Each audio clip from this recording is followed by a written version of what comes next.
From the Carl Chevrolet Studios in West Des Moines, this is Iowa Live.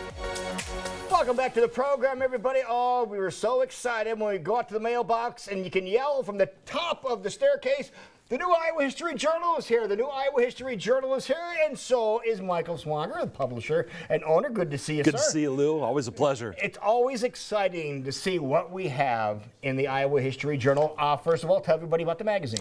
Well, we're in our 16th year now. We publish 6 issues a year. We're the only statewide popular magazine devoted exclusively to Iowa's history. So that's it, us in a nutshell. We're a small business located here in West Des Moines, mom and pop business, and we're doing the big work of preserving and promoting our state's history. All right, let's take a look at there's the latest one there with the guy with the helmet on there, and it says a bolt from the blue, a stunt pilot. A stunt pilot. Really? What an incredible story. Clifton Oleson, Matt Walsh, who's a professor of history at DMAC, wrote the story, dove into some archives to discover his story. Clifton Oleson was born in 1899 in McGregor, but he became one of the most famous pilots in the history of our nation. And his 50-year career was just incredible. It spanned everything from being barnstorming the Midwest as a stunt pilot, to delivering airmail, to training cadets for World War I and World War II. Okay. And he also tested planes. So he had just a remarkable career and the things that he accomplished. We have some wonderful photos in the story that show some of the feats that he was accomplishing as a stunt pilot. There's one photo I think we have of him hanging by his teeth in the air, midair, and there, granted, this is around 1920. Oh my gosh! We have another photo of him from 1924 where he's going from a boat on Lake Okoboji onto the plane while it's going 45 miles an hour. Now this is back in 100 years ago. So that movie Stuntman, could be a part of the story of this guy. Exactly. Yeah. I mean, can you imagine attempting that 100 years ago? I wouldn't even do it with today's technology. Oh my gosh, that is so cool. And you said you had a really cool story about something that happened in Nebraska. Yeah, he had a flight there, and he was down by a hailstorm.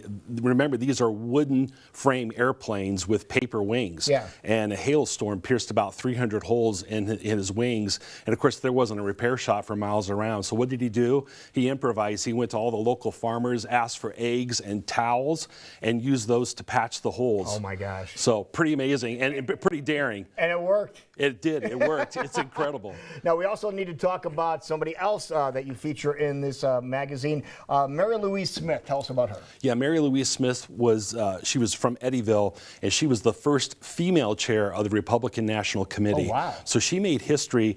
This is 1974 to 1977. She was recommended by the first Bush, George H.W. Bush, and then, of course, approved by President Ford at the time.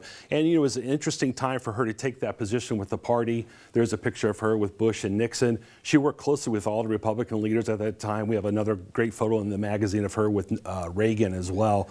But she really kind of helped pick up the pieces because she took ownership of the chair in September 1974, which is only a month after Nixon resigned. And so she was responsible for helping plan the National Committee or the convention in 76, Sure. and then of course kind of helped pick up the pieces of the party and keep it moving forward. Remarkable woman who had a remarkable career. You also, go ahead. Yeah, and she worked with both sides of the aisle too. I mean, she was quite an amazing woman in the things she accomplished. Also, somebody has an article about D-Day in here. Is that what I heard? Yeah. I'd be remiss if I didn't devote my column to D-Day. We're approaching the 80th anniversary on June 6th.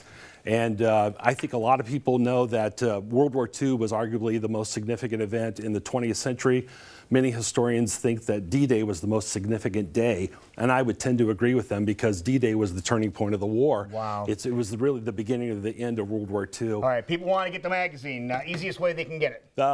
They can get it at Hy-Vee, Barnes & Noble, Beaverdale Books, online, iowahistoryjournal.com. All right, I think we made it. Good job, sir. Well, latest edition of the Iowa History Journal. Until next time. Thanks, Lou. Appreciate it. See you tomorrow on Iowa Live.